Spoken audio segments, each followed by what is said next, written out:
From Unconsciousness to Consciousness. Number 9. An Osho talk, given spontaneously to an international audience in the USA. The people visiting the commune ask us again and again, why do we lead such a rich life? I wonder why they do not ask why we live at all. That should be the right question.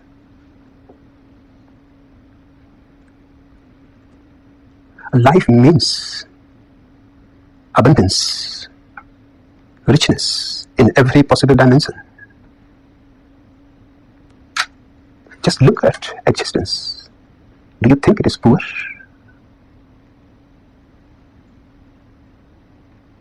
Look at the millions of flowers, their fragrance. Look at the millions of stars. Man has not been able yet to count them. And I don't think he is going ever able to be to count them. With your bare naked eye, you only see at the most 3,000 stars. And that is nothing. And these stars are expanding. Just as a flower opens up and the petals start going away from the center, the universe is continuously flowering, blossoming, opening, and with a tremendous speed. The stars are going farther away from the center. We don't know exactly where the center is. But one thing is certain, that the whole universe is running fast, moving, alive.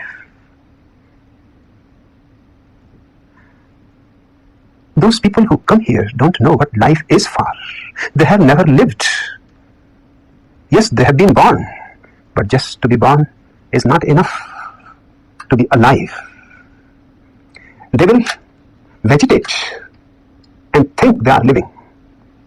And one day, they will die without ever lived at all. These are the miracles that go on happening all around the world. People who have never lived die. Such an impossibility, but it happens every day. And many have recognized it at the moment of death and have said it so, that it is strange. For the first time, I am realizing that I missed life. If you live, for what? To love, to enjoy, to be ecstatic. Otherwise, why live at all? And what is richness? Just making life more and more enjoyable, more and more lovable, more and more comfortable, more and more luxurious. The man who knows nothing of the great world of music is poor. He is missing one of the greatest luxuries of life. The man who does not know how to enjoy Picasso, Van Gogh,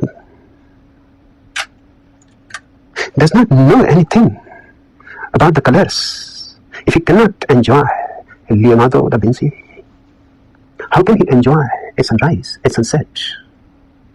Millions of people go on living, never recognizing a sunrise, never stopping for a moment to look at a sunset and all the colors that the sunset leaves behind in the sky. Millions of people never raise their eyes towards the sky and the splendor of it. Living can only mean one thing: living it multidimensionally. The music, the poetry, the painting, the sculpture. But it is all luxury. I am not a worshipper of poverty. I worship luxury. And existence is luxurious, abundantly luxurious. where one flower will do millions of flowers blossom. Have you ever felt that existence is miserly? What is the need of so many stars? If these fools who ask you the question, if they meet the creator they believe in, they will ask, what is the need of so many stars? Why this luxury? Few less want to do. What is the need of so many birds, animals, human beings? And do you know, now the scientists have recognized the fact that at least on 500,000 planets, life is existent. We don't know what colors it has taken there, what shape, what beauty, what kind of beings have evolved there. But one thing is certain, that existence is very overflowing. With everything it is luxurious. It is not a poor existence, no. Poverty is man's creation. And the people who come here to see the commune must be coming with a certain idea in their mind. Perhaps they have just seen the film Gandhi. They have heard about the ascetics of the East. I'm not an ascetic. I'm not that stupid. I'm not a Mahatma Gandhi. I'm absolutely against him. People like Mahatma Gandhi are responsible for poverty in the world. Yes, nobody can ask such a question in Gandhi's commune. If you go there, you will simply feel sad and sorry. Still, a small ashram exists where Gandhi used to live. Gandhi's son Ramdas was very much interested in me. So once he invited me, I went there. It was after Gandhi's death. 35 people were there. The whole group was there that had lived with Gandhi. And I told Ramdas, why you are torturing these people? This is sheer masochism and nothing else. In the name of poverty, in the name of simplicity, you have deprived these people from life completely. What they were eating was absolutely tasteless. Because taste in India for a religious man is one of the things to be abandoned. Mahavira has given 5 great principles. One of the 5 great principles is tastelessness. Great principles. With truth, non-violence, non-possession, non-stealing, tastelessness. And of course, Mahatma Gandhi improved upon it. It is not only tasteless, it is nauseous. Because in India there is a tree called neem, which is the bitterest tree in the whole world. Its leaves are so bitter. Once you have tasted it, you will never forget it for a few lives at least. No, it was a rule in Gandhi's ashram that neem chutney, neem sauce should be provided to everyone. Another rule for the ascetic in India is that nothing should be left in your plate. You cannot leave anything. You have to eat everything. So it was not possible that you can leave that big cup full of neem. When one American, a leaf fisher, was visiting Mahatma Gandhi, and he was very much attracted to his philosophy, and he wrote the most beautiful book on Gandhi. And he was a special guest, so Gandhi took him with himself to the kitchen. That was a great privilege, somebody sitting by the side of Gandhi to eat.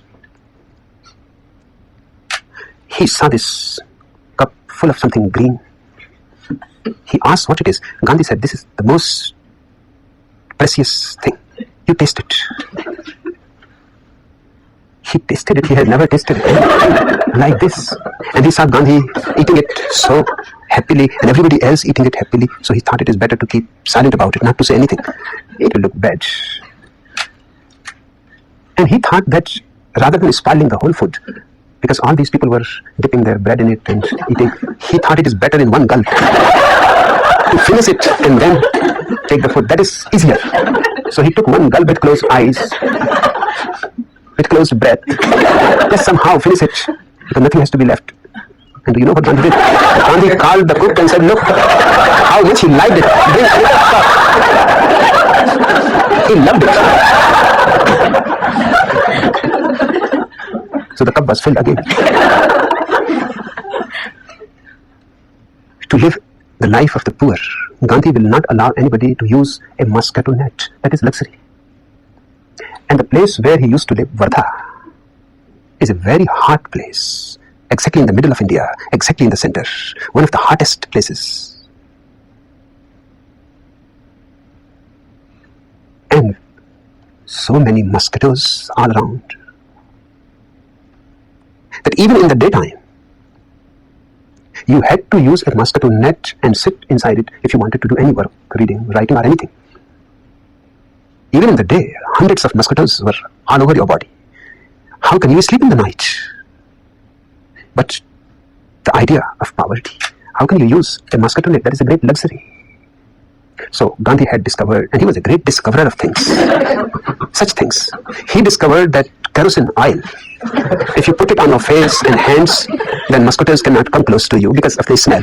Certainly they don't come, they are not so foolish as you are. But because of the smell, you cannot sleep. I simply refused to stay there. I told Ramdas, this is not the place for me. What kind of nonsense is going on here? And these 35 people, you are torturing in the name of asceticism. You are glorifying all this. His whole life he was doing this. He was absolutely a masochist who enjoyed torturing himself, and also a sadist. It is a rare combination. Very unique. There are people who are masochists, there are people who are sadists. But to be a maso-sadist is a very unique phenomenon. There are very few people, but there are, who enjoy both torturing themselves and torturing others. In the name of religion, it is very easy. Because you can give a motivation to people that if you torture yourself, you will gain much in the other life. That motivation,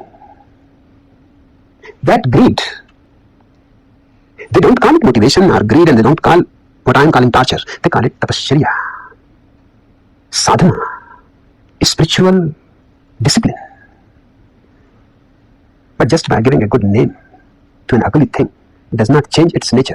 It is not a spiritual discipline. It is simple torture. But under the name of a spiritual discipline, you can torture yourself.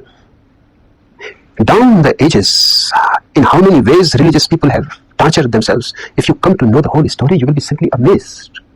There have been Christian ascetics whose practice still consists, they are still in existence, to beat themselves early in the morning, naked. And the person who managed to beat himself the most was thought to be the greatest saint. The blood will be oozing out of the body, and they will go on flagging. And the crowd will gather around their monastery to see this scene. And that crowd will support them, appreciate them, clap them, and help them to beat themselves more. And of course, when a big crowd is appreciating you, you can go to any limit. Many times a person will die beating himself. Then he will be declared saint by the Pope. These people are still in existence. There have been a Christian sect which uses shoes with nails inside going into his feet.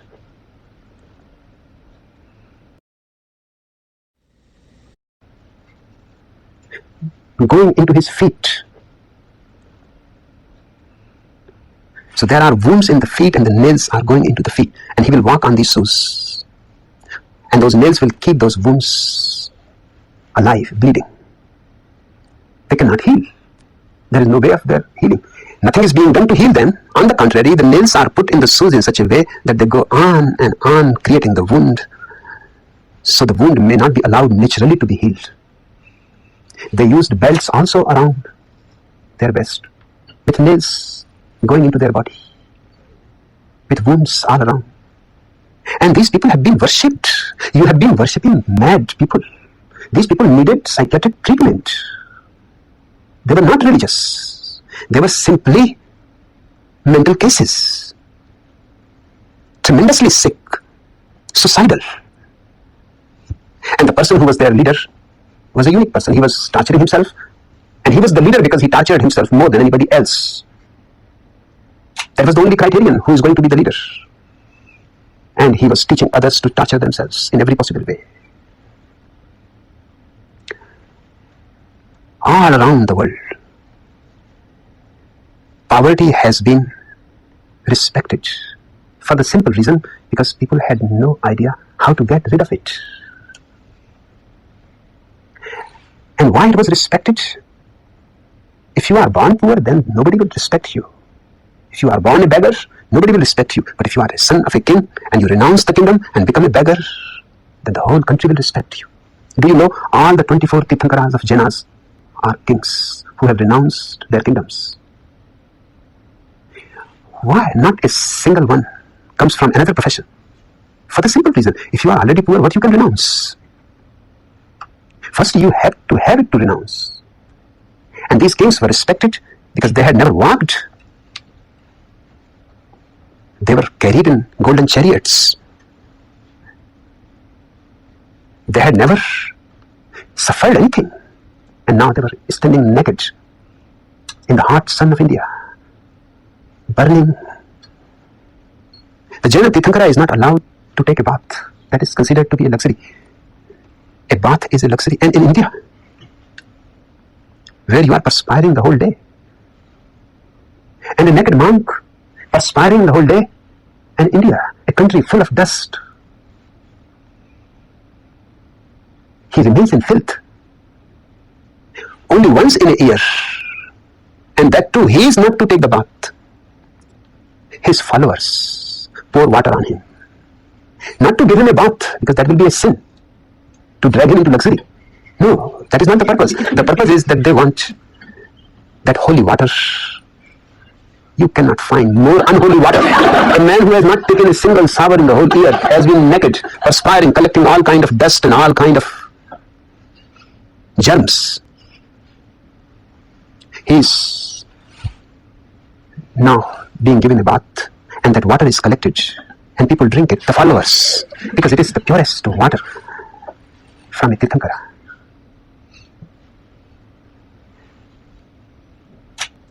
These people, in strange ways, in India, to avoid luxury, the people are walking in nude, eating one time, and very small food, starving. You see their bodies, their faces, their eyes, everything has faded, has lost color and life. And what kind of life they are living, what they are doing? They don't create anything. They don't paint. They don't compose music. They don't create poetry.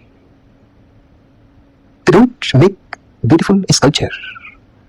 They do not make anything. They do not discover.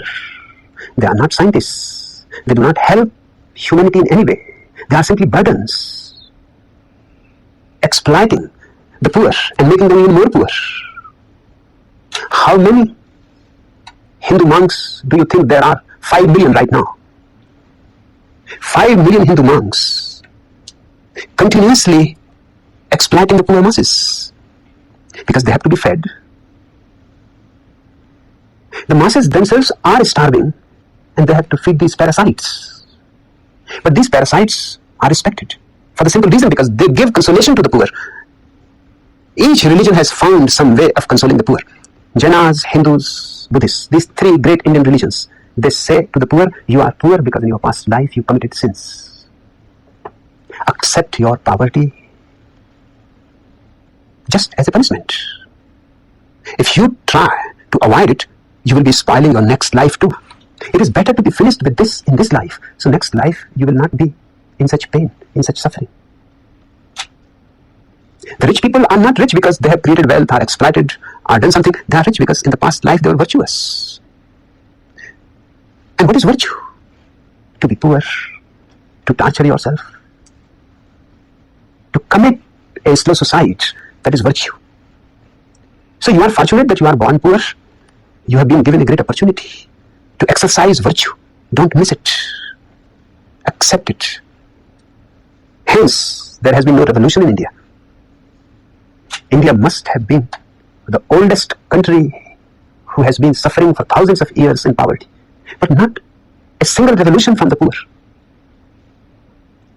Not even the idea of revolution.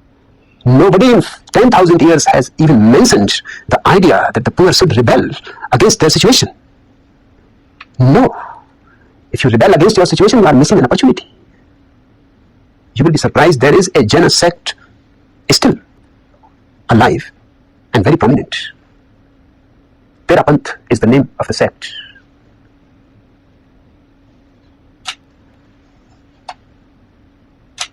They have 700 monks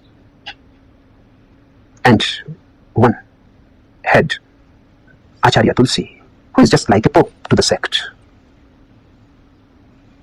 I have been fighting with him for years. On each and every point, their philosophy is the logical conclusion of the theory of karma. So nobody can speak against them. I must have been the only person who challenged Acharya Tulsi. He was surprised. He said, but this is the whole country believed. We have just brought it to its logical conclusion. What is the logical conclusion? You will be surprised. They believe that if a person is drowning in the river and shouting, help me, save me, you simply go on your way. He is suffering because of his past life's bad actions. Don't disturb. Because if you save him, he will have to again suffer. Let it be finished once forever. If you save him, in his next life maybe, he will have again to fall in a river and drown. So why prolong his suffering? Let him close the chapter. The bad action he had done, now he is reaping the crop. He has sown the seed somewhere in the past. Who you are to disturb and interfere? You simply go on your way. And moreover, they say, if you save him, you have disturbed his life pattern. You have disturbed his whole opportunity of being finished with a bad, evil act. And you have done something more. If this man saved by you tomorrow commits a murder, you will be also responsible. Naturally, if you had not saved him, who would have committed the murder?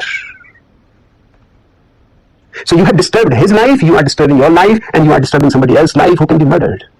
He may rape a woman. He can do anything, and his whole life he will be doing something or other. You will be responsible for everything he does. You will be a partner in it. Knowingly, unknowingly, you have become an inactive partner in his life that you have saved. So why take such a risk? You are not helping him, you are not helping yourself, you are not helping anybody. You just go on your path and let him go through whatever is his fate. Jainism, Hinduism, Buddhism all have been teaching India that poverty is a byproduct of your past life. So is richness. It has nothing to do with this life. So revolution, the question does not arise. Against whom? You cannot undo your past actions. You have to suffer them. You have to fulfill the existential law of karma. You committed the sin, now who is going to suffer the punishment? You are responsible for it. Against what you are going to revolt? Against whom? The past is no more there. You cannot undo it. You have to simply accept whatsoever you have done and whatsoever it brings to you. Hence, there has been no revolution, no possibility at all. The Christians, the Mohammedans, the Jews, they all have been giving some explanation.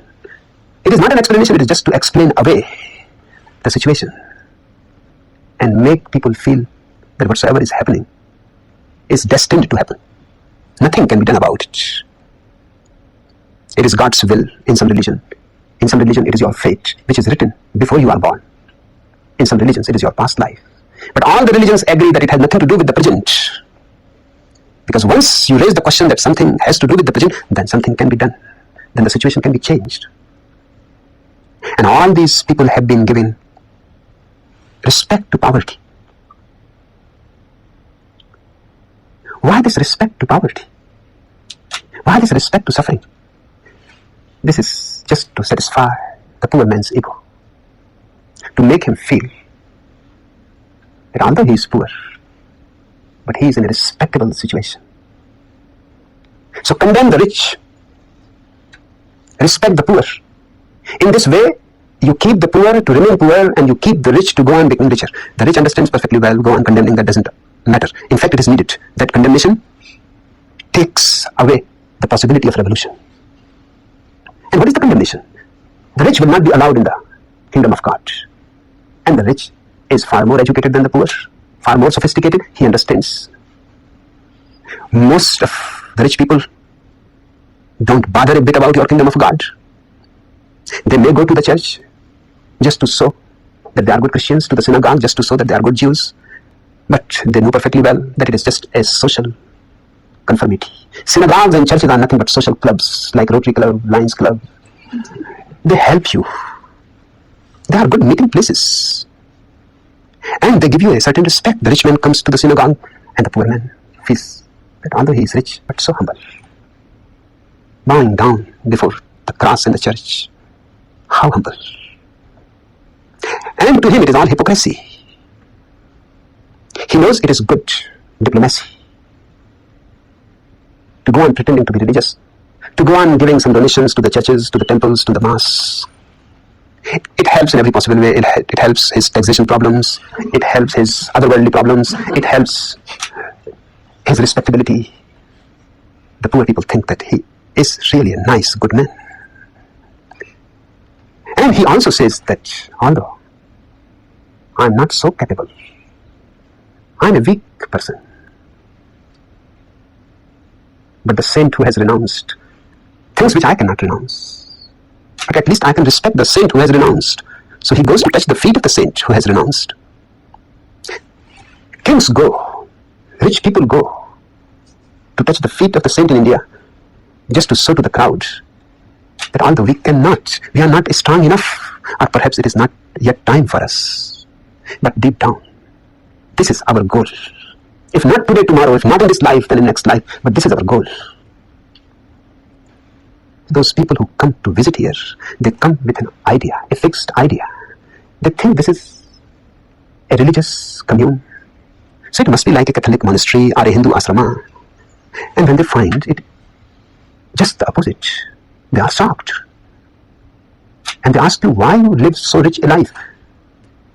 You have simply to tell them that because we cannot manage a little more richer. That's why. The day we will be able to manage a little more richer, we will live that life. For the time being, forgive us. Because I teach you to live tremendously, ecstatically, in every possible way. On the physical level, on the mental level, on the spiritual level. Live to the uttermost of your possibility. Squeeze from each single moment all the pleasures, all the happinesses possible, so that you don't repent later on that that moment passed and I missed. Do not think of the past, because in thinking about the past you will be missing the present moment, which is the only moment, which is all that exists. And don't think of the future, of another life, of kingdom of God, all sheer nonsense. Tomorrow does not exist at all. It is always today, always and always today. It is always this moment. So squeeze it. Don't leave any juice in it. Once you learn to squeeze all the juice out of it, you will never think of the past. What is there left to think? Then the past leaves no traces on you. It is only the unlived past which becomes your psychological burden. Let me repeat, the unlived past. Those moments which you could have lived but you have not lived. Those love affairs which could have flowered but you missed. Those love affairs which could have flowered but you missed. those songs that you could have sung, but you remained stuck to some stupid thing and missed the song. It is the unlived past which becomes your psychological burden, and it goes on becoming heavier every day. That's why the old man becomes so irritable. It is not his fault. He does not know why he is so irritable. Why everything and each thing irritates him. Why he is constantly angry. Why he cannot allow anybody being happy. Why he cannot see children dancing, singing, jumping, rejoicing. Why he wants everybody to be quiet. What has happened to him? It is a simple psychological phenomenon. His whole unlived life. When the child starts dancing, his child, who was somehow prevented from dancing, perhaps by his parents, his elders, perhaps by himself, because it was respected, honored. He was brought before the neighbors and introduced that look at this child, how quiet, calm, silent, no disturbance, no mischief. His ego was fulfilled. Anyway, he missed. No, he cannot bear, cannot tolerate this child. It is in fact his unlived childhood that starts hurting. It has left a wound. And how many wounds you are carrying? Thousands of wounds in line. Because how much you have left unlived. So the people who come here, they come here almost dead, carrying their own dead bodies here. When they see you alive, they are shocked. They would have been immensely happy if they had seen ascetics sitting under juniper trees, naked, starving, praying to God who does not exist. They would have been immensely happy, because then you were far more dead than they were. In comparison, they have managed better than you. They would have respected you, because you helped them to feel better. When they come here, seeing you, they feel themselves empty, spent meaninglessly. It hurts. It hurts deeply. Hence the question, why you live so rich life? But richness is your birthright. You have not come with anything written on your forehead. You can go to the surgeon and let him look into your forehead. Nothing is written there, and nothing is written in your lines of the hand.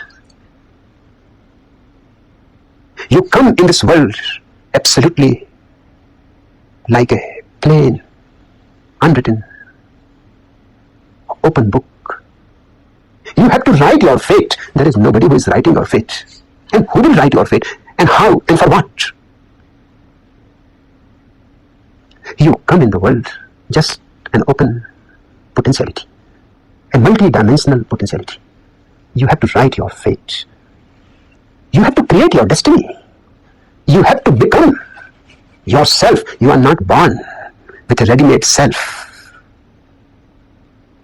You are born only as a seed, and you can die also only as a seed. But you can become a flower, can become a tree. And out of one seed there can come millions of seeds. You see the abundance and richness of existence. One seed can make the whole earth green, the whole universe green. What to say of the earth? Just one seed. How much potential is carried in a single small seed? But you can keep it in your safe bank account and live a life which is not life at all. I am all for richness in every possible way. And remember that richness is possible only if you allow it in all the ways. Do not be deceived by the old idea that you will be spiritually rich if you starve your body. If you physically torture your body, you will be spiritually rich. No. It is absolutely unscientific. I have seen people who have tortured their body their whole life, but I have not seen their soul being enriched by it. In fact, their soul has died long before. Your body and soul are not enemies. They live in a harmony. You are a harmonious whole. Everything is integrated with everything else. You cannot make one part rich and another part poor. Either the whole becomes affected, as poor or as rich. You have to accept your wholeness. So live, and live intensely. Burn the torch of your life from both the ends together. Only such a man can die blissfully, smiling. A master was dying. Just the last moment, his disciples had gathered.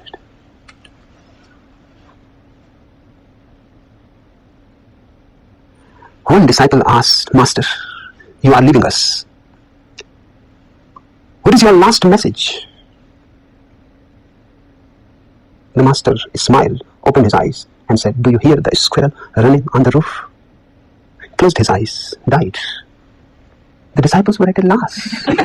What kind of message is this? Do you hear the squirrel running on the roof?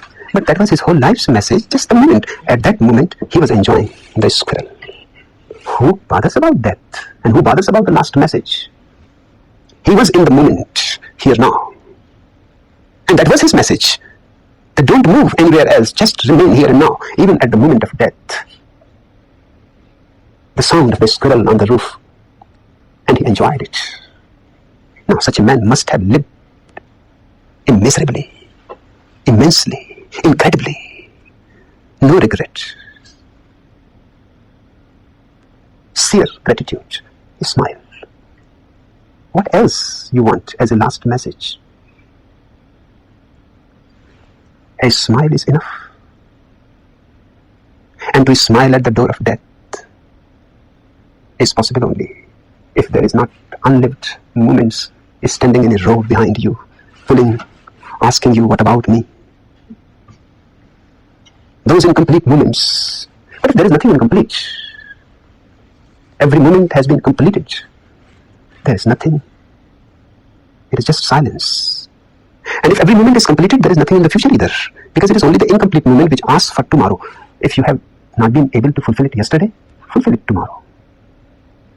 But if there is no yesterday incomplete, then there is no projection for tomorrow. Then this moment is all. Yeah. Why do people attempt to explain away the natural joy and happiness of those around you by trying to attribute it to such things as brainwashing, hypnosis, or drugs? The same thing that I was saying to you. They cannot believe that people can be so happy. They cannot believe. They have to find some explanation. Perhaps these people are drugged. Perhaps they are hypnotized. Perhaps they are only pretending. Perhaps they have been trained that when visitors come, you suddenly become enjoy yourself. Dance, sing, hug each other. Become immediately loving. And the moment visitors go, be in your hell again. So once in a while, just to deceive the visitors, come out of your hell. That's what they are doing. They project the same thing to you. A husband and wife quarreling. A neighbor knocks on the door. Immediately, something changes. The quarrel stops. They start smiling. The neighbor cannot see that they were just a moment before ready to kill each other. Cannot conceive. And he knows that's what he has been doing. But still he cannot conceive it. He is deceiving his neighbors. Everybody is deceiving everybody else. He kisses the wife every day when he goes to the office, and he knows the kiss is phony. It does not mean anything. He has to do it. If he does not do it, then there is trouble. So it is better to do it and get finished with it. The sooner the better.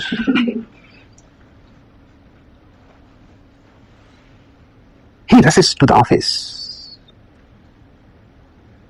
as if there is something great is going to happen. There is nothing great is going to happen, but an escape from that ugly home. The wife, the kids, and the whole business of continuous quarreling, nagging, jealousy, fight. He is not going to the office. He is escaping from the house. The office is good, tremendously good hell. At least he can be fool around with the secretary. who looks as if of another world. No nagging, no quarreling.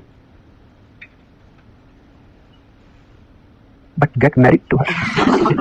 And people do that. In America, I think 3 years is the average time for people to change their job, to change their wives, to change their husbands. In fact, even 3 years is a long time. The honeymoon finishes very soon. And after the honeymoon, it is all hypocrisy. Those people smile. Those people laugh. Those people go to the parties with beautiful clothes, hiding just wounds inside. When they come here and see you all happy, how can they believe? And when they stay here for longer times, 2 days, 3 days, 4 days, then they are even more puzzled. Because for 1 hour, you can pretend. They know how to pretend and how to be nice. But 2-3 days continuously? And 3,000 people? Impossible. There must be some trick behind it. These people are hypnotized. But if hypnotism can give so much happiness, why you don't get hypnotized? It's strange, because if hypnotism can give so much happiness, then what is wrong with hypnotism? It is a simple process. Get hypnotized. Who is preventing you? You want to be happy, and hypnotism is a very simple method. But have you seen people who are hypnotized? They walk like zombies. Their eyes don't have any luster. They may smile, but their smile will be just like Jimmy Carter. Just an exercise of the lips. I don't know whether it is right or not. But I have heard that his wife used to close his mouth every day. Because even in sleep, the whole day practice. And the muscles have become accustomed. Have you seen his picture lately? No smile at all. He looks another man, suddenly aged at least 10 years. Where that smile had gone? It was full. It was American.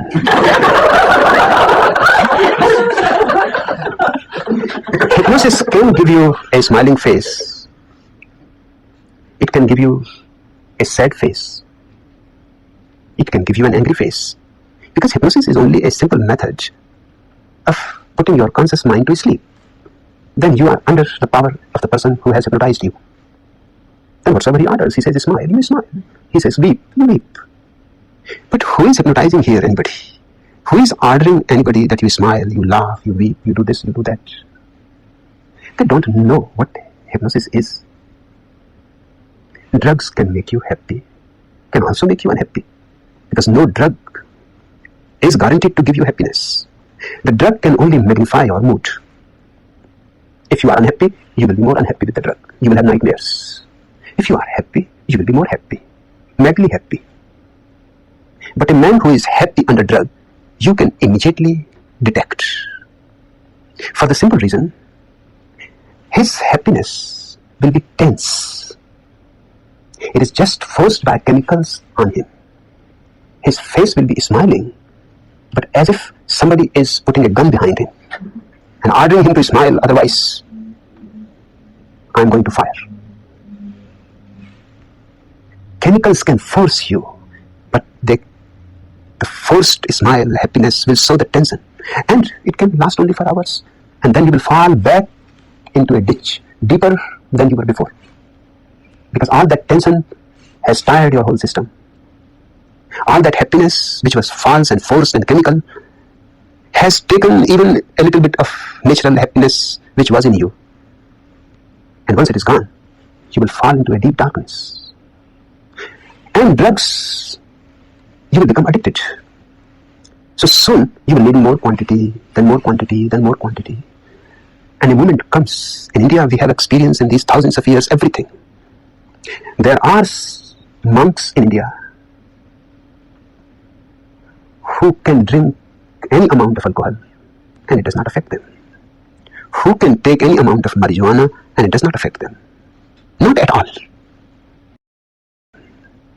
who can take any amount of marijuana and it does not affect them.